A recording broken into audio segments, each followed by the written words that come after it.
اللہم صلی علی سیدنا محمد وعلی آل سیدنا محمد وعلی اصحاب سیدنا محمد. کیونکہ نبی سے بڑھ کر آسان رستہ، رحمت کا رستہ کہیں مل ہی نہیں سکتا.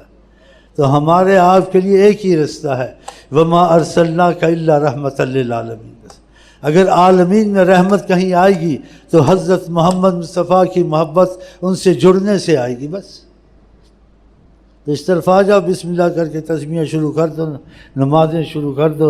ہاں جی، اس میں لگ جاؤ، آہستہ سے تبدیلی آ جائے گی. دیکھ لینا، کوئی بات نبی کی قیامت تک غلط نہیں ہو سکتی، کبھی نہیں ہو سکتی، نہ قرآن کی. ہاں اسی پر ہم چلتے ہیں، ہمیں تو حالات اچھے ہیں. کیونکہ تم لوگ زیادہ آتے نماز روزے کے لیے نہیں آتے یہاں، وہ تو تم کو پہلے سے آتا ہے. تم آتے ہماری مشکلیں حل ہوں، پھر وہ بھی جلدی نہیں آتے ہو، ایک دوسرے سے CID کرتے ہو.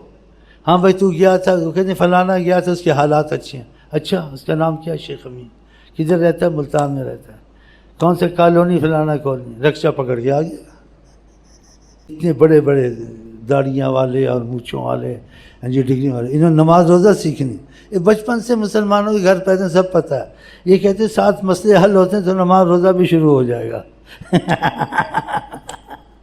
تو شروع کرو، شروع انشاءاللہ ہو جائے. دیکھ لو، خدا رسول کے وعدے کبھی جھوٹے نہیں ہوتے، اللہ کی قسم. یہ دیکھو ہمارے پاس بیٹھے ہیں، ان کو گھر میں آ کے لڑکیاں ملی ہیں، رزق ملا، بیٹھے منو، اسی لیے تو نکلتے نہیں ہیں. جان سے مارو بھی نہیں جائیں گے. کہا نمازیں پڑھو، دروشی پڑھو، فجر کو اٹھو، نہ سو، یہ کرتے ہیں. گھروں میں ان کی شادیوں، کون لڑکی لا کے گھر میں دے؟ گھروں میں لڑکی لا کے دے. سارے وسائل آسان ہو گئے، اوروں کو بھی باہ ہوئے ہیں. یہ اسی چمٹے ہوئے ہیں مجھے جمہورے، جاتے نہیں ہیں. چل بھائی.